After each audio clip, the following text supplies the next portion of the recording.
Alright, so we have a new episode of Smiling Friends, and it's the season finale this time, and the plot for it is pretty much this.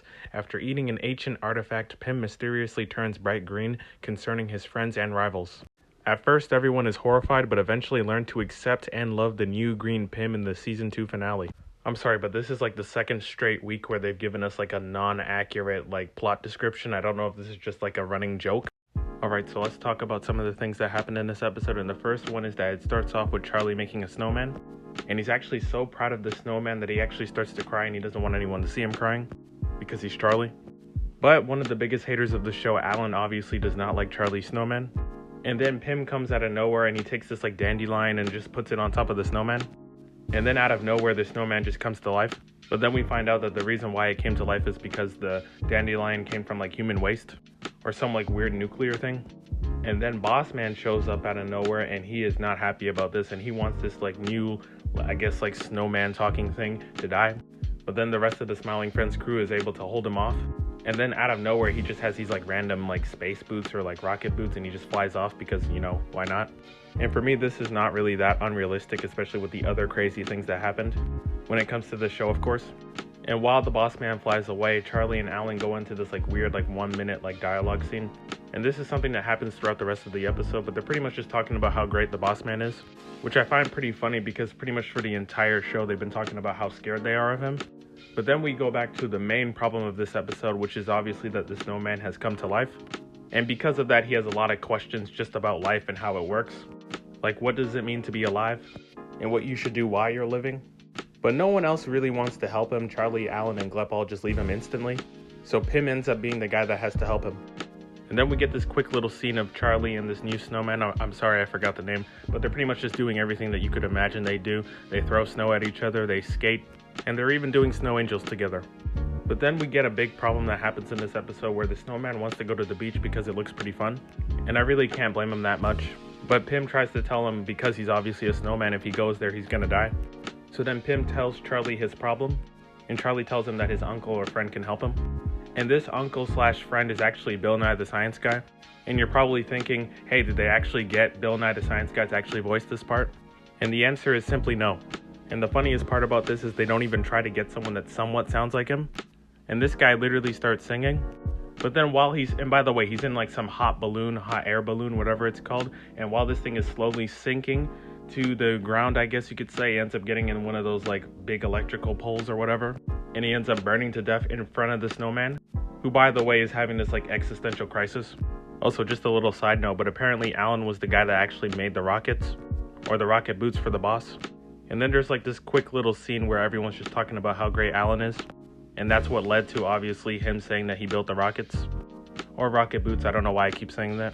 So Pim and Charlie are trying to figure out what to do with this snowman. And out of all the people to suggest this, it's actually Glep, and he says that they should take him to the top of the mountain because it's a free space. And by the way, he just starts screaming like pretty much from, you know, the moment that he sees like the Bill Nye guy die to the end of the episode until a certain thing happens. And because the mountain, at least what we think, the top of the mountain is a free space, we think it's probably the best place for him to go, and he could live for a long time. So they end up just leaving him there. But then minutes after, when they eventually come back, this huge like talking yeti just comes out of nowhere and brings the snowman back. And he is not happy about it because the snowman screaming is interrupting his daily life, like with his wife and kids and the rest of the town. And then he ends up giving a threat to Charlie and Pim, saying that if they bring back the snowman, then they're going to have a lot of problems with him. And then he walks away, and then Charlie says something, I'm forgetting what he said, and apparently the Yeti has super hearing because he comes back instantly and basically gives them another warning. And then he leaves again, but before he does that, he basically breaks like an image on the wall or something and some other things, and then kicks something and then leaves. And then Charlie, basically talking shit, just says, hey, I would have like had him, I was gonna fight him, but we all know that wasn't happening because I'm pretty sure that Yeti was like a foot taller than him.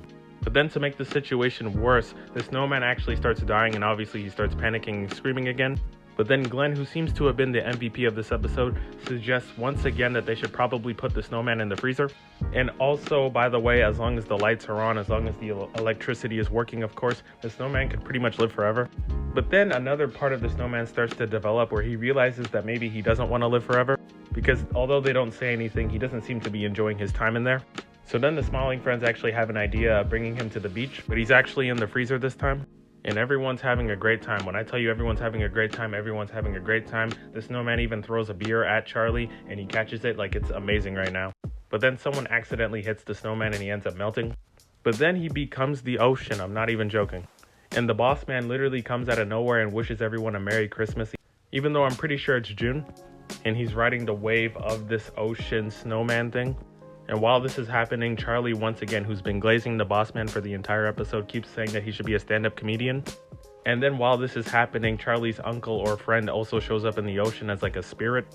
And then we get a Charlie monologue where he's talking about how great life is. And it's good for Charlie. He seems to be a less negative person, especially compared to season 1. And I'm not going to name and list every single thing that he said because you get bored. But let's just say that he's very grateful for life now. But then out of nowhere, this snowman ocean thing literally like destroys an entire like a yacht or boat or whatever. And everyone's absolutely terrified.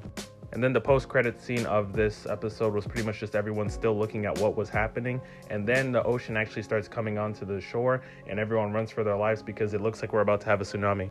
So overall, this season of Smiling Friends was really great. I think I like season 1 just a little bit more, but this season was really great. And had some of the best episodes of the series for sure. So this was a great time to talk about Smiling Friends. Shout out to the 50 to 100 people who watch this every week.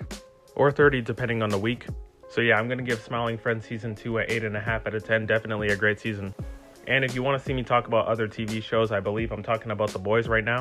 I don't know why I said believe. I am going to be talking about The Boys more, especially now that Smiling Friends is over. But until season 3, see ya.